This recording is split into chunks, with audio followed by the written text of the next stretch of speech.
Comment trouver votre idée d'entreprise? Aujourd'hui, j'aimerais parler d'un sujet hyper important qui est le choix à la base de l'entreprise que vous allez créer. Un de mes amis, Bill O'Hanlon, a un modèle très simple de 4 questions à se poser pour déterminer quel est le secteur dans lequel on devrait se lancer. Donc j'aimerais qu'on commence par aborder ces 4 questions et ensuite je vous donne un filtre pour choisir parmi vos idées à l'aide d'un conseil donné par mon coach Dan Sullivan, auteur donc de ce livre dont on va parler dans un instant. Donc, premièrement, les 4 questions pour vous aider à trouver dans quel secteur vous devriez vous lancer. Eh bien, selon Bill O'Hanlon, il y a 4 facteurs de motivation qui vont nous soutenir quand on essaie de développer notre entreprise. Et ces 4 facteurs, parce que Bill est américain, ils correspondent à 4 mots anglais que je vais traduire pour vous, qui sont blessed, blissed, pissed et dissed. Et à chaque facteur correspond à une question. Le premier facteur, c'est blessed. Autrement dit, comment avez-vous été béni? C'est-à-dire, quelle chance avez-vous eu dans la vie que d'autres personnes n'ont pas eu et que vous aimeriez partager?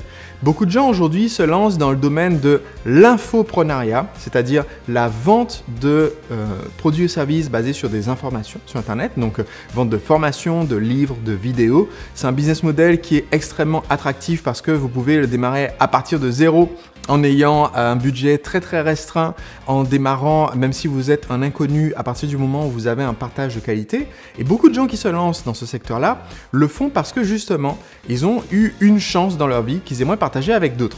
Par exemple, si vous avez eu la chance de grandir avec des parents qui vous ont appris à bien gérer vos finances et que du coup vous vous retrouvez dès un âge relativement jeune à être financièrement très éduqué, à être libre financièrement peut-être, mais que d'autres personnes n'ont pas eu cette même chance, ou si vous avez eu la chance de rencontrer un mentor qui vous a aidé à régler des problèmes de santé, à vous retrouver en grande forme et que vous aimeriez partager avec d'autres cette chance que vous avez eue et qu'ils n'ont pas eue, eh bien, en notant la réponse à cette question déjà dans une première case, d'accord, en disant « Ok, ça c'est quelque chose que j'ai eu, qui est comme une bénédiction que j'ai eue mais que d'autres personnes n'ont pas », ça vous donne l'opportunité de se lancer dans un secteur qui vous intéresse, pour lequel vous avez une vraie motivation et vous apportez des conseils de qualité.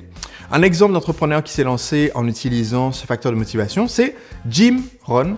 Jim Rohn est l'un des plus grands noms du développement personnel et il est malheureusement décédé il y a quelques années. Et en fait, Jim Rohn s'était lancé à la base parce qu'il avait eu la chance, quand il était jeune, endetté et qu'il ne savait pas quoi faire de sa vie, il a eu la chance de rencontrer un mentor, Monsieur Schoff, qu'il avait conseillé, aiguillé à son jeune âge, qui lui a permis de devenir millionnaire à un âge très jeune. Et donc, toutes les conférences que Jim Rohn a organisées, tous les CD, tous les DVD, tous les livres qu'il a écrits, étaient toujours basés sur les conseils que lui avait donnés ce mentor quand lui-même avait la vingtaine. Donc, première question à se poser, c'est comment est-ce que j'ai été béni? Deuxième question à se poser, c'est blissed. Autrement dit, qu'est-ce qui me cause l'extase?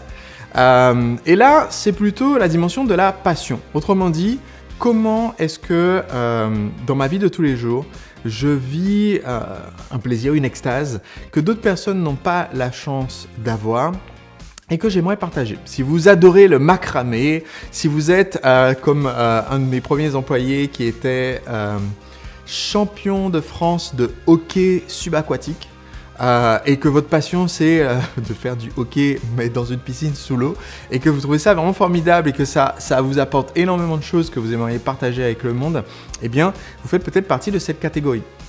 Un autre exemple, dans mon livre Le secret des entrepreneurs libres, je raconte l'histoire d'Anthony qui est un passionné de viennoiserie, qui est champion de France de croissants. Et donc, c'est sa passion. Et donc, ce qui fait que sa boulangerie-pâtisserie a autant de succès, c'est le fait qu'il soit passionné au point d'avoir développé une expertise de devenir un champion du croissant. Et c'est ce qui lui permet de vendre toutes ces autres viennoiseries et toutes ces autres pâtisseries en faisant évidemment plus de marge que le boulanger d'en face qui lui se contente de décongeler et réchauffer des produits déjà tout faits. Donc si vous avez une passion, quelque chose qui vous motive, qui vous drive au quotidien, vous pouvez lancer une entreprise basée là-dessus. Ça a été mon cas. Par exemple, quand j'ai lancé mon école de danse latine, c'est parce qu'à la base, j'aimais tellement la salsa que je voulais partager ça avec tout le monde. Et donc, que je me suis retrouvé à donner des cours de salsa gratuits dans un bar. Au bout d'un moment, il y a eu tellement de gens qui prenaient les cours gratuits d'initiation et qui me disaient « Sébastien, j'aimerais aller plus loin », que j'ai carrément décidé de me lancer et de faire ça quasiment à plein temps en faisant des cours de salsa 5 soirs par semaine, ce qui a rapporté énormément et m'a permis en fait de développer mon activité à mes tout débuts. Troisième catégorie de questions à se poser pour trouver quelle idée de business lancer, eh bien, c'est de se demander où est-ce qu'on est dissed. Alors, dissed, c'est un mot anglais qui veut dire disrespected et ça veut dire où est-ce qu'on vous a manqué de respect. Comment est-ce que la vie vous a mis une grande claque dans la figure c'est exactement l'inverse en fait de la première question qui était comment est-ce que la vie m'a béni, la chance que j'ai eue, que d'autres personnes n'ont pas eu, mais là c'est quelle galère j'ai eu à traverser que je veux éviter à d'autres. Et quand on se pose cette question, ça nous aide à trouver vraiment une motivation viscérale pour notre premier projet d'entreprise. Dans mon cas, quand j'avais la vingtaine, j'étais un garçon timide, je comprenais rien aux filles, j'en avais juste marre qu'elles me disent je préfère qu'on reste amis. Et au bout d'un moment, je me suis rendu compte, mais en fait, ce que je fais avec les filles, ça ne marche pas. J'ai découvert qu'il existait ce qu'on appelle la communauté de séduction, c'est-à-dire un ensemble de sites internet, de blogs, de gens qui savent s'y prendre avec les femmes. Et j'ai dévoré tout ça avec beaucoup d'intérêt. Et c'est ce qui m'a permis à moi de franchir ma timidité, en un an, une fois que j'ai décidé que je voulais plus être timide, d'aborder plus de 1200 femmes en un an pour pouvoir comme ça commencer des conversations et voir en fait ce qui marchait et ce qui ne marchait pas. Et donc, cette motivation que j'ai eue à démarrer une activité de coach en séduction, nous étions en 2006, à une époque où il n'y en avait pas en France du tout. Aujourd'hui, il y a près de 900 coachs en séduction d'après mon estimation. Mais à l'époque, il n'y avait personne qui faisait ce métier.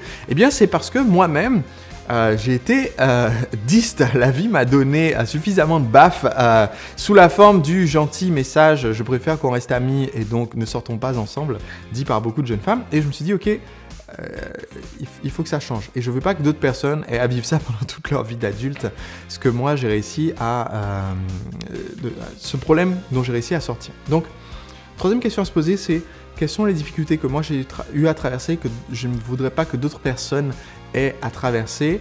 Un exemple d'un de mes clients qui a démarré son business sur ça, c'est par exemple Alexandre Larouel, qui a un site qui s'intitule Manger Vivant. Alexandre, en fait, avant de lancer son projet entrepreneurial, il était chômeur, il était en surpoids, il avait un ras-le-bol énorme et s'est rendu compte que ce surpoids dans lequel il se sentait enfermé, eh bien, c'était juste pas une fatalité, c'est juste parce qu'il y avait certaines choses qu'il ne savait pas. Et une fois qu'il a appris à manger différemment, appris à avoir un rythme de vie différent, il a eu envie de partager avec d'autres personnes pour qu'elles ne se retrouvent pas dans ce marasme qu'il vivait lui-même. Quatrième et dernière question, eh bien, c'est où est-ce que vous êtes pissed, ce qui est un mot qui veut dire qu'est-ce qui vous met en rogne. Et c'est une excellente question à se poser parce que quelquefois, dans notre vie personnelle ou professionnelle, il y a des vaches sacrées, c'est-à-dire des organisations, des associations, des façons de penser qui enferment les gens dans des résultats médiocres, qui enferment les gens dans une vie médiocre et dont on a peut-être été victime et qui nous enragent. Un exemple d'un de mes clients qui a vécu ça, c'est David Gig, orthophoniste basé à Cambrai, qui en avait simplement marre de voir que, en fait, dans le monde de l'orthophonie, il y a en fait des espèces de non-dits parce qu'il y a des choses qui sont difficiles à traiter, pour lesquelles les orthophonistes ne sont pas forcément formés et où ils voient le patient toutes les semaines en se disant voilà, je ne sais pas du tout comment faire pour faire avancer ce patient, je ne peux pas lui dire parce que ça ne ferait pas avancer Schmilblick, je suis démuni en termes d'outils et je ne sais pas vers qui me tourner. Et en fait, David en a eu tellement marre de cette situation parce que il savait qu'il existait des experts qui avaient les réponses à ces problèmes. Un exemple, c'est les problèmes de déglutition chez les malades atteints de maladies neurodégénératives. Il s'est dit, mais en fait, si je faisais intervenir l'experte mondiale sur le sujet et qu'elle faisait une petite conférence et qu'on filmait la conférence, eh bien ça nous permettrait d'avoir des vidéos qu'on pourrait mettre sur DVD par exemple pour partager avec des orthophonistes dans toute la francophonie en l'occurrence, puisque c'était une conférence en français, et donc permettre à des milliers de personnes d'acquérir ces techniques, permettre donc à des milliers ou des dizaines de milliers de patients de résoudre leurs problèmes. Et donc David en fait a monté à la base son entreprise Orthoformation sur cette idée de donner des outils de pointe avec une méthode pédagogique avancée en vidéo à un grand public d'orthophonistes pour les aider, pour les débloquer et pour débloquer leurs patients. Donc c'est un modèle très très simple en 4 questions, donc blessed, blissed, pissed, dissed, qui nous permet en fait de trouver qu'est-ce qui va après nous driver, nous motiver. Ça nous permet de trouver au moins un secteur d'activité. Ça ne permet pas de trouver nécessairement le produit qu'on va vendre ou le modèle d'affaires, mais ça permet déjà de trouver dans quoi est-ce qu'on pourrait se lancer avec une motivation qui va nous démarquer et qui va nous permettre d'aller de l'avant.